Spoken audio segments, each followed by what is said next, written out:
Bom dia, um feliz dia. Eu espero que você tenha conseguido estudar a palavra de Deus durante toda essa semana aí. Nós vamos fazer uma recapitulação, né, que nós estudamos durante toda a semana aí. E Deus esteja com você nessa sexta-feira, uma excelente preparação para o sábado. Essa semana nós estudamos sobre o selo de Deus e a marca da besta. E aí no verso lá em Apocalipse 7, verso 2 e 3, vem dizendo assim: viu um outro anjo que subia no nascente do sol, tendo o selo de Deus vivo.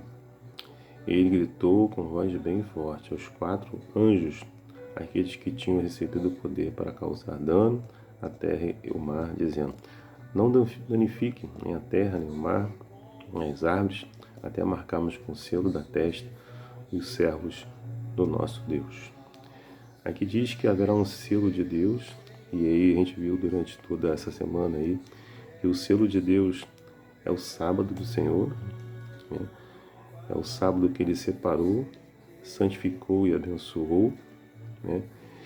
E vimos que a marca da besta é a troca do sábado para o domingo. Vimos também que em nenhum momento na palavra de Deus vem falando que o domingo foi abençoado, separado, né, e que Deus descansou dele. Não, em nenhum momento ele fala isso. Então, a besta, aí esse sistema religioso que vimos também, ela quer colocar na mente de cada um de nós, né, que nós devemos guardar o domingo. E se não for por bem, nós vimos que aí no grande dia da perseguição, numa angústia que nunca houve na terra, haverá aí um decreto de morte. Nós vimos durante essa semana também, onde as pessoas vão ser obrigadas a adorar ao nosso Deus no domingo, né? E isso que nós temos que ficar atento. Isso aí vai ser a grande batalha, o grande conflito final. Bom, esse aí é o conflito que existe entre Cristo e Satanás. Se concentra justamente na lealdade, na autoridade e na adoração. A quem você está adorando, não é isso? Nós vimos aí que em Apocalipse fala desse poder da besta, Apocalipse 13. A Daniel lá fala do chifre pequeno, o homem da iniquidade. Em segunda Tessalonicenses fala desse homem da iniquidade aí. Falam de um poder que usurpa aí a autoridade de Deus, ordena a lealdade, introduz um falso sistema de adoração aí. E faz isso através do uso da força, como nós falamos, coesão e às vezes subornos e recompensas, tudo para obrigar a adoração. Em contrapartida, nós temos aí o amor e a força motivadora do reino de Deus. Só uma coisa nos impedirá de receber a marca da besta, ou seja, seguir esse sistema religioso, adorar a Deus, a troca do domingo, né? A troca do sábado pelo domingo, e a marca da besta é justamente esse domingo. Só uma coisa vai nos impedir de receber essa marca aí da besta no tempo do fim, no grande conflito, né? O amor tão profundo por Jesus que nada possa abalar a nossa confiança nele. Por isso hoje é o dia de preparação, né? Porque Cristo está voltando, nós devemos orar, devemos meditar, devemos ser fiéis aos seus mandamentos, se a fé em Jesus e testemunho dele. Somente os verdadeiros adoradores do Senhor serão perseverantes. Por isso, o momento agora é de estudar, meditar na palavra de Deus, orar, clamar, jejuar, para que possamos fazer naquele grande dia a vontade de Deus e não seguir as tradições humanas, né? Vimos também que a perseverança é fundamental, né? Porque esse sistema religioso aí tem raízes na antiga Babilônia. Essa é a mensagem aí do segundo anjo, né? Apocalipse 14, verso 8, não é isso? O terceiro anjo adverte contra a adoração à besta. O anjo declara com voz forte: se alguém adora a besta e a sua imagem, recebe a sua marca na testa ou na mão, também esse beberá aí do vinho do furor de Deus. Nós vimos aí que existem duas características aí importantes do povo de Deus nos últimos dias, no grande conflito. Seriam aqueles que guardam os mandamentos de Deus e têm a fé em Jesus. E a perseverança vai nos capacitar a enfrentar as provações, e a lealdade determinará de que lado você vai estar nesse grande conflito final. É isso? E a palavra de Deus também nos incentiva a vivermos pela fé, recebemos sua graça e aí somos o quê? Transformados em filhos obedientes.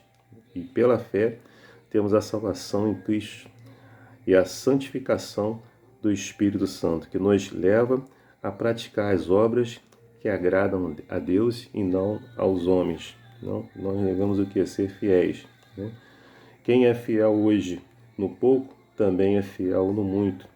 E quem é injusto no pouco, também é injusto no muito. Esse é o dia de preparação. Vimos que nesse grande conflito cósmico, lá em Isaías 59, verso 1 e 2, diz que o pecado foi a separação entre Deus e o ser humano. Foi o que Cristo passou lá na cruz, quando deu a sua vida por mim e por você. Jesus sentiu a separação que o pecado causa entre Deus e o ser humano. Por isso ele se sentiu desamparado. Porém, o estreito relacionamento que ele teve com o Pai durante sua vida lhe deu fé para ser obediente até a morte. Esse relacionamento que nós temos que ter agora, para que possamos ser obedientes, mesmo que venhamos a morrer. Devemos ser fiéis aos mandamentos de Deus e termos a fé e o testemunho de Jesus. É isso que vai nos fortalecer nesse grande dia, nessa grande batalha final. Não é isso? Vimos também a cadeira da impiedade, né? Vimos aí que essa profecia da marca da besta aí é sobre a intolerância religiosa, o boicote econômico vai exigir perseguição e o decreto de morte. Mesmo no pior momento, Deus sustentará o seu povo, os que guardam os mandamentos de Deus, têm a fé em Jesus e o testemunho de Jesus. E, lógico, esses mandamentos, existe aí o selo de Deus, o quarto mandamento, que é o sábado, né? Que Deus separou, santificou e abençoou, não é isso? Apocalipse 13 fala aí sobre um tempo de futuro em que o diabo trabalhará por meio de um poder político religioso terrestre chamado a besta e recorrerá à força. A perseguição religiosa não é novidade. Isso aconteceu no passado e acontecerá de novo. Eu alerta lá em Mateus 10:22, 1 Pedro 4:12 e João 10:2, chegará a hora. Ele avisou em que todo aquele que os matar pensará que com isso estará prestando culto a Deus. A marca da besta será o último elo da cadeia ímpia, né? Nós devemos o quê? Continuar perseverantes, seguindo, né, as promessas. Não deixemos de ser instruídos pela palavra, participantes de todas as coisas boas, semeamos para o Espírito e não para a nossa própria carne. Não cansemos de fazer o bem, porque a seu tempo ceifaremos a colheita, colheremos aí a vida eterna. Aqueles que seguem o Cordeiro, né? A gente vê aí que uma besta aí ela emerge aí do mar, né? E recebe a autoridade do dragão. Nós vimos que existem duas bestas aí em Apocalipse 13, né? A primeira besta significa aí o sistema religioso papal e a segunda é o próprio Estados Unidos da América, né? Vimos que mar significa aí sociedade humana, né? Seria povos, né? Onde essa primeira besta sai. E a segunda besta ela sai da terra, não é isso? Onde há escassez de pessoas. Vemos que os que seguem a besta e os que seguem o cordeiro, não é isso? O contraste com toda a terra que segue a besta, Deus terá fiéis que seguem o cordeiro, os verdadeiros adoradores do Senhor, que são perseverantes, como sempre serão um lado ou outro, por Jesus ou contra Jesus. Assim como no presente não haverá meio termo, ou seja, não haverá uma posição neutra. Não se comprometer com Jesus é conscientemente ou não comprometer-se com o outro lado. E vimos também que o nosso único mediador aqui na Terra é Cristo Jesus, não é isso? Quais serão as marcas distintas aí desse poder da besta? Arrogância, blasfêmia, né? Quais são os dois aspectos da blasfêmia? Colocar-se no lugar de Deus e perdoar pecados que só Deus pode perdoar. Nós vimos aí que Jesus foi acusado de blasfêmia pelos líderes. Neste caso, os acusadores eram injustos, as acusações eram injustas, visto que ele tinha todos os poderes e prerrogativas divinas, incluindo o direito de perdoar pecados, pois Jesus é Deus. Ele afirmou de maneira poderosa: há tanto tempo estou com vocês, Filipe, você ainda não me conhece? Quem vê a mim vê o Pai. Como é que você diz, mostre-me no Pai?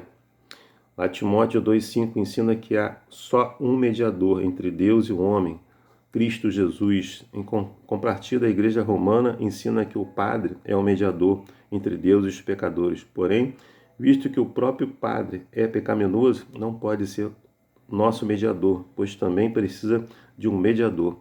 A blasfêmia também é definida como reivindicação de um homem de ser Deus ou de estar no lugar dele. Ao vermos duas declarações aí oficiais da Igreja Romana, o Papa tem honrado e é tão exaltado que não é um mero homem, mas é como se fosse Deus na terra. A outra declaração fala que o Papa Leão XIII gabou-se: nós, os papas, assumimos na terra o lugar do Deus Todo-Poderoso. Nós sabemos que em um tio nada pode ser acrescentado ou tirado da palavra de Deus, e que não existe nenhum mediador na terra colocado na palavra de Deus que deve substituir a Cristo Jesus, nosso único mediador. Que você e eu possamos ter aprendido um pouco mais da palavra de Deus nessa semana, e que você se prepare para esse grande conflito final, essa grande batalha final, e coloque na sua cabeça, na sua mente, que só existe um mediador, Cristo Jesus, nosso mediador, que deu a vida por mim e por você. Que Deus te abençoe, te dê aí uma sexta-feira abençoada no Senhor. É meu desejo e minha oração. Amém.